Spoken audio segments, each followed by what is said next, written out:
Hey, welcome to the Mission Plan 316 Live. Shane, say hello, everybody. What's up, everyone?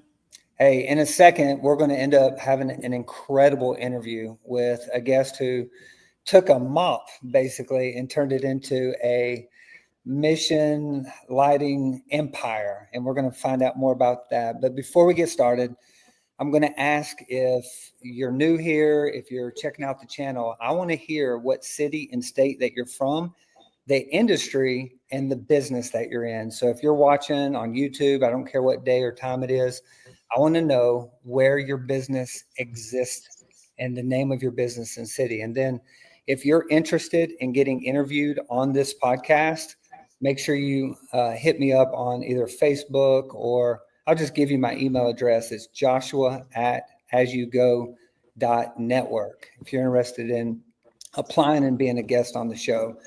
But today, I want you to meet an absolute legend. The first time I ever got introduced to Shane, it was through a friend named Michael Duffy. And I thought they said GoDaddy Duffy. Have you ever heard that before, Shane?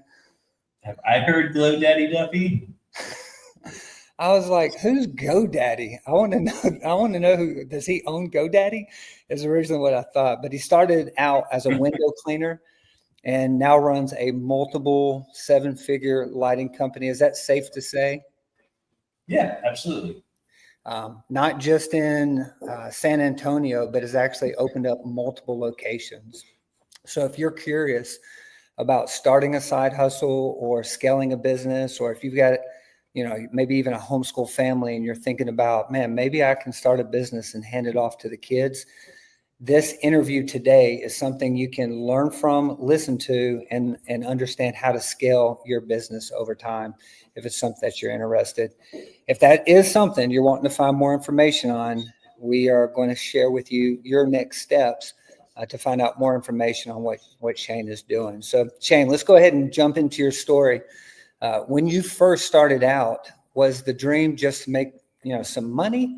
Or did you actually have this vision that one day you're actually going to be leading an empire?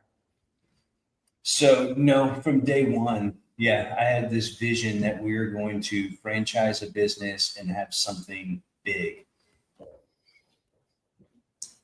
That was always part of the plan. So we always started from the phone number, the branding. Now, I originally thought that was going to be with our other business that we started called Glass Geeks. Glass Geeks does window cleaning and power washing. So I thought that would be the business that would build that empire out of. But it turns out now Glow Geeks, we kind of started running with.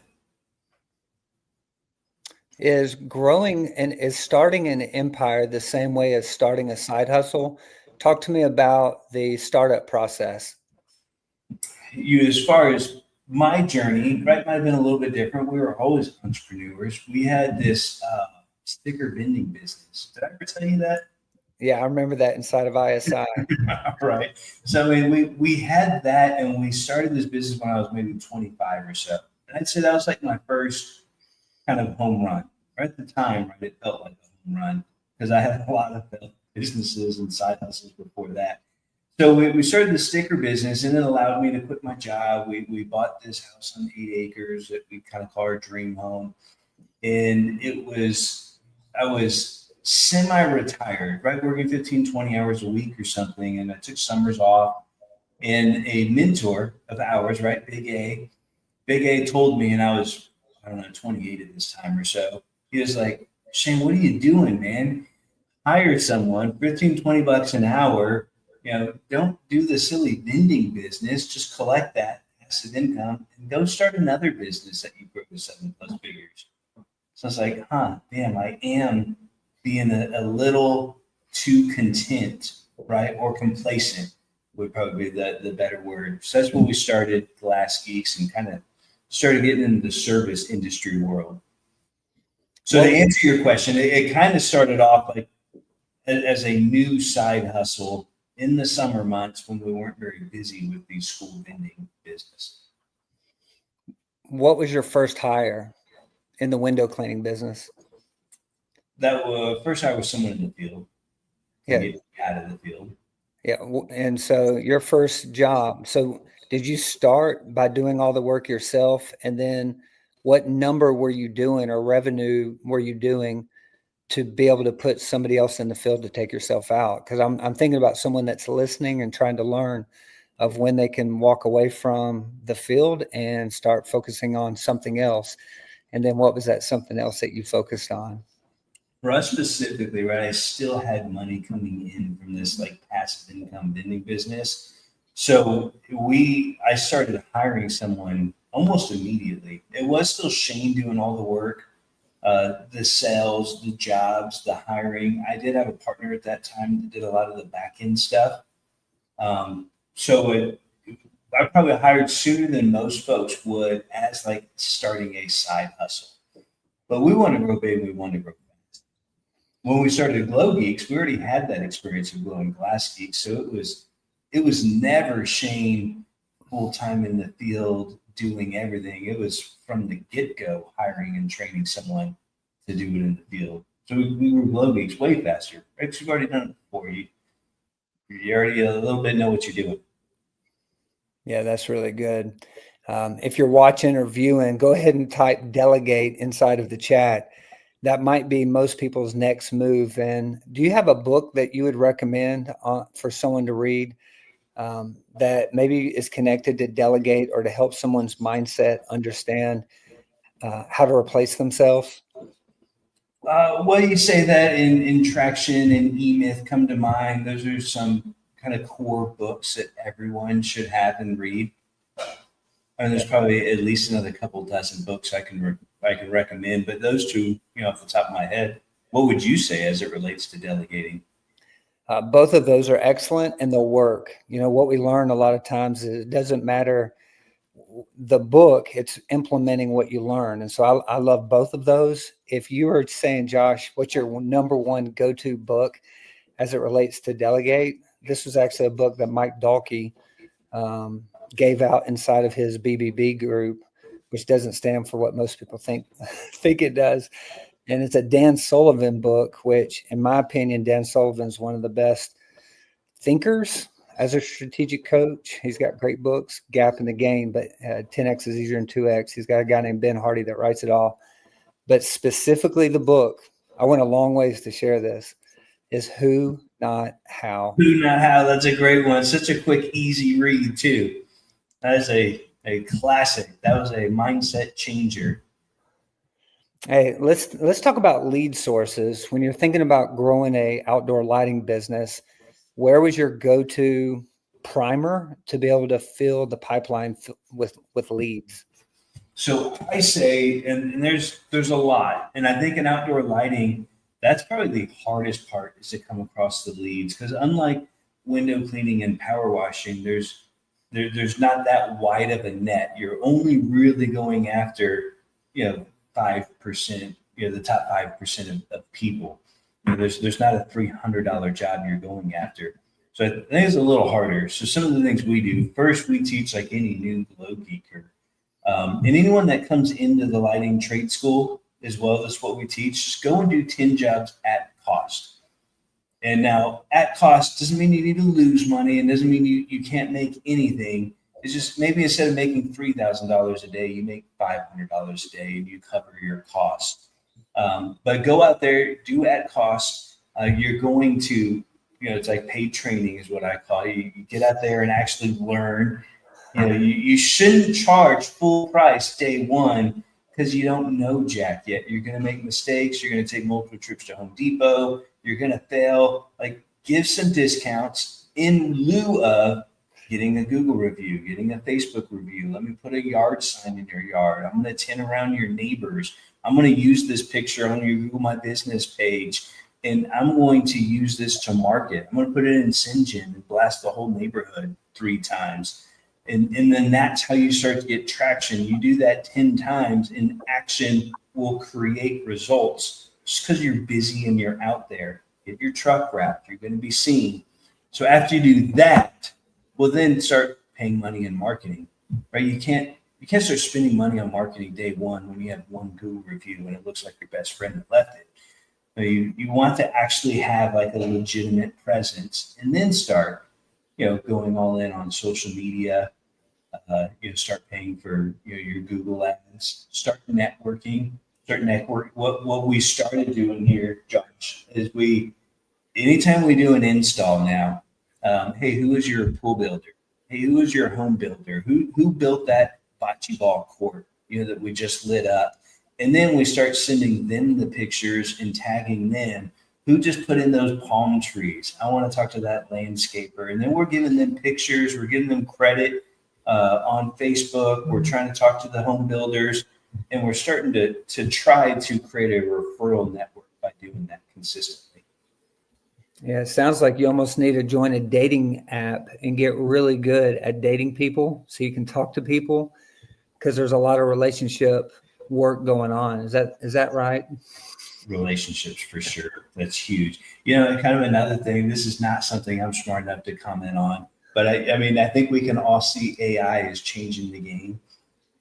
And I was asking Grok, right? This is in my Tesla now. And we're talking to Grok, and he's talking about landscape lighting. Who's the top landscape lighting guys? Hey, and he's responding back, oh yeah, Shane, they say he's a Picasso with lights, and his buddy Gavin is a master of hiring wire. Like, where he even gets the stuff from, I have no clue, but I can only imagine it's because we put out a decent amount of video content out there in the world to where AI actually knows us by name and has really good things to say. So I think in the future, people are probably going to say, hey Grok, hey ChatGPT, who's the best landscape lighting designer in my area? Book an appointment for me, rather than the way we might do it today. So I'm trying to go all in on that as well. Yeah. Have you made any jumps as it relates to your website? This is me asking a question. Have you made any jumps as it relates to who provides your website, your CRM, and your marketing based on AI? Or are you still using who you started with? So we took we leveled up, right? So we went with Click Call Sell, who does our website, our buddy Mikey G, and he's kind of redoing everything and making everything more AI relevant. Yeah, so good. We use House Call Pro, and they have also AI integration that works with your website, your CRM, and ties in your marketing if you want. And if anybody's thinking about scaling a business, starting a business, the wisdom is to go ahead and start now doing your study on companies that are in front of the future, because what you just said is 100% true. I question whether or not people are going to use Google in the future if they're just going to use, AI, which is crazy to say, so anyway. Exactly. Well, Google will be AI, right? Gemini or whatever Google's with, that's kind of the same thing. Yeah. If you had to estimate the biggest job you've ever done, just helping someone understand what kind of jobs we're talking about when we say outdoor lighting, what number would you throw out there as the biggest job you've ever quoted and won? Well, that's a good question. So, that's really the job we're doing literally right now. It's a $300,000 job. That's the biggest lighting job we've done. Do you mind sharing how long it'll take you to do that $300,000 job? Well, it's to be determined, but our plan is to get it done in 3 weeks on site. We've already put in 7 days, so we're going back for 14 days. And in a perfect world, the rest of the material comes in and we're moving along and we finish in 14 days. I'm thinking that might be a bit ambitious, and it might be more like 28 days instead of 21 days. But when we're down there, we're working 7 days a week. What would you say to the person that has done some outdoor lighting jobs, maybe even started up window cleaning, and it's just been failure after failure? Let's say they've had 7 or 8. What would you say to that person? You're doing something wrong, right? That failure is not an option. And I can relate to this job because we were just talking about it, right? We quoted a job for 300,000 that I never even stepped on. This is 5-6 hours away. We quoted it sight unseen. And a lot of people are probably like, Shane, you're an absolute moron. Like, something's going to go wrong. Like, you know what? I mean, to my defense, right? I did spend 100+ hours really thinking this through and coming up with a solid plan. And I can walk the street on Google Street View just fine and not the old person. The first time I went was when we presented in front of City Hall. And, on a big screen and presenting to 8 or so folks on City Hall. And we won the proposal. But the getting that done, the average person probably wouldn't have gone through. There's just too many blanks that you just kind of got to take a leap of faith on. And that's a little more my personality, right? I'll jump out of the plane and build the parachute on the way down. Like, all the lights do not have to be green for me. And a lot of people just mentally can't get past that. So for me, it's just, no, failure is not an option. I had to come up with $150,000 to start this job for traveling and getting down there in materials before we get our first draw. And our first draw has been delayed just because, the city just sometimes takes long and you got to go through multiple people and get signatures. So we're like 6 figures in debt right now, trying to make it happen and keep the ball going, because if we don't finish in September, we are too busy with Christmas season in October, November. It's like, I have to get it done. So it could be super stressful. But I think as a business owner, you need to learn how to embrace the suck, embrace risk, and just kind of make it happen. We went out and got a new BLOC. I went out and increased my credit card limit to $110,000. We went out and I got a $40,000 job to pay me before we started, and just kind of got lucky. So we're getting money to come in. We're taking Christmas deposits. So there's always a way to figure it out. As a business, you always got to do that. This particular job might have a couple more zeros than the average job that someone might be facing out there. But you know what? There's a way to figure it out. Hey, let me introduce you to my little one. He just jumped in on the pod. Hey, say hello to my friend. Hey. Who is Hey, what's up, man? Say Shane. Shane. Shane, I'll take it. He called you Shane. This is my other little guy. They just got back from a field trip. Hey, let me hide away real quick. I'm going to ask you some of the most important.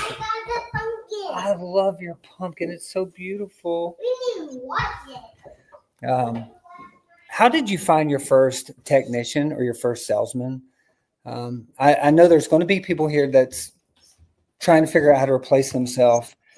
What do you look for? Early stages, you don't have a lot of experience hunting down and replacing yourself. How do you find somebody? Well, I think like most of us, when we're starting off, we do everything like the wrong way, and then we learn. And the wrong way to do it is the way I did it. Asking around. Hey, does anyone know anyone who needs some work? And you hire your friend of a friend, right, that doesn't have a job. And what you end up getting is, guys that, are alcoholics, or they don't have a job for a reason, and you're trying to find B players because it's easy and you found someone who's looking, rather than going to Indeed and doing, 10 interviews and picking the top 2 guys, top 3 guys, and then sticking with the best one out of those 3. Like, that's the hard way to do it. But I think early on also, I wasn't the type of business or the type of leader that could attract A player talent. That's a skill in itself. I lost A players because we just weren't super organized. We didn't have systems. Our communication was bad. We didn't have tools for that. And people get frustrated and they leave. And we lost some guys that I would say like were really good guys. And I didn't know it at the time, right? Like, I didn't blame myself at the time. I blamed other reasons, but really it was me, right? I didn't deserve to have an A player at that time. So work on yourself first. Yeah, let me just pull out what I heard you say, because if anybody's still listening 19 minutes in, what Shane said cannot be overstated. I've seen companies go out of business and they're wondering why they're going out of business, and ultimately the guy that was leading the company did not have the capacity to lead other people. And if you want to scale your business, you got to be scaling your own life, learning how to control your own mindset, your attitude, your behaviors. You've got to be a leader worth following. Well, since we're on this subject, can you share what you would say are some qualities if a business owner is listening and thinking about starting a business? What type of leadership qualities do they need to be focusing on when we talk about leading yourself first? I think being a good leader is a good giver, right? A good servant. One of our core values, it spells geeks, and the S is steadfast. Go-getters, enthusiasm, educated, clean with a K, and steadfast. Steadfast to us means people over profit. We're always going to do what's right, 100% of the time, whether it's to our customers or to our team. So we tell people that when we're hiring, like, hey, we make mistakes, but I promise you, we're always going to make it right. And if you have an A player, you don't have like a good training set up, and you throw them out there. If they get to the shop and you're not there, if they get to the shop and there's no money in the gas tank and you don't have a way to get them gas, all these little things, right? If they tell you and ask you to do something and you don't follow through, if the customer's pissed off because you told them you were going to clean this and it wasn't in the notes, and now they're in a stressful situation, like that's a quick way just to make it stressful. One of our other core values is E, enthusiastic. Like, you have to want to come to job. It has to be a fun place to work. It can't not just be a paycheck. You'll never keep A players if it's just about the paycheck. And I know you for sure have a solid company culture, and you can probably do 10 podcasts just on that subject. But it's so true, right? Like, your team has to have cohesion. They have to click. Yeah. I appreciate you saying that. It's one of those issues where you feel like there's so much work. You don't deserve any, you just feel humbled, honored, whatever, to have the opportunity to bring on great people. But I think everything you said was just spot on. What are some signs that you're not leading well? Dad, want some apple cider? That's Now. when you start catching rumblings of your team, saying things, when there's gossip, within the team, that's when your communication's breaking down. We try to have weekly meetings. We keep everyone in the loop. When you have guys stop caring, right? When they used to care, when they used to be happy, they'll say stuff under their breath. When they don't clean their trucks out at night, there's little signs, I think, when people aren't happy, that you have to pay attention to. So good, man. We went through a book. It was actually called Lead Yourself First by Mac Lake. Have you heard of Brandon Lake? He's been singing with Yeah, of course. Jelly Roll. It's his dad, and he's part of this multiple. Way before Jelly Roll, Brandon Lake has been huge for years. Yeah. Well, when you end up meeting his father, you realize why Brandon Lake is who he is, and it's because he's got a great dad. And you don't blame all that or credit all that, but that there is a combination between your technicians, your salespeople, and how you handle yourself. It almost seems like it attracts like in some instances.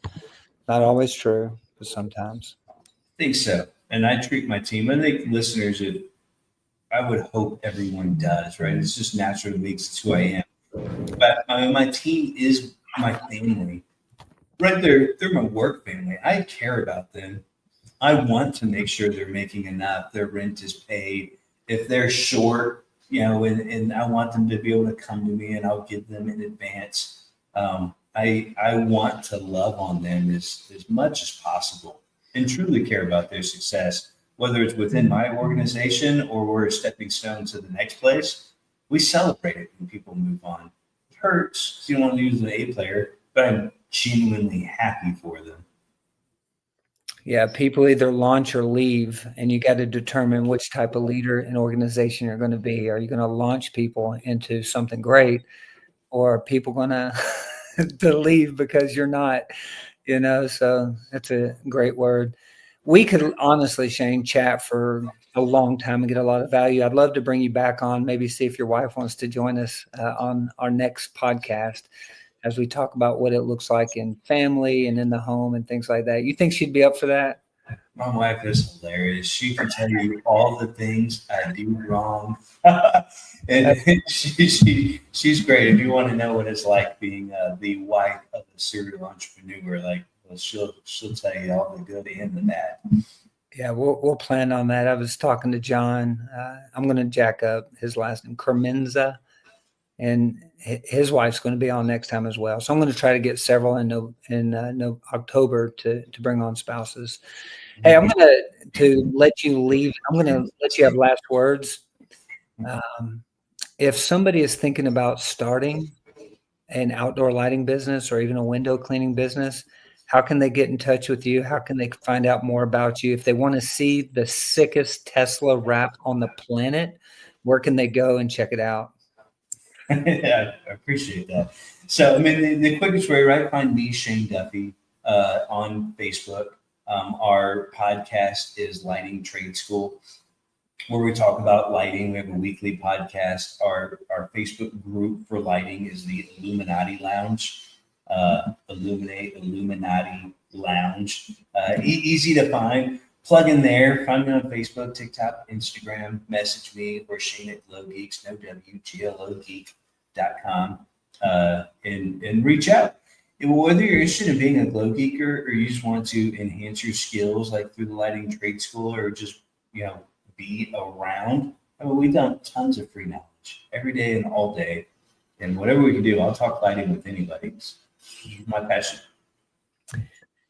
Shane, I've been excited to have a lot of guests on. I've got 20 guests booked for the future, but there's no one that I appreciate or love anymore that I'll be interviewing than you.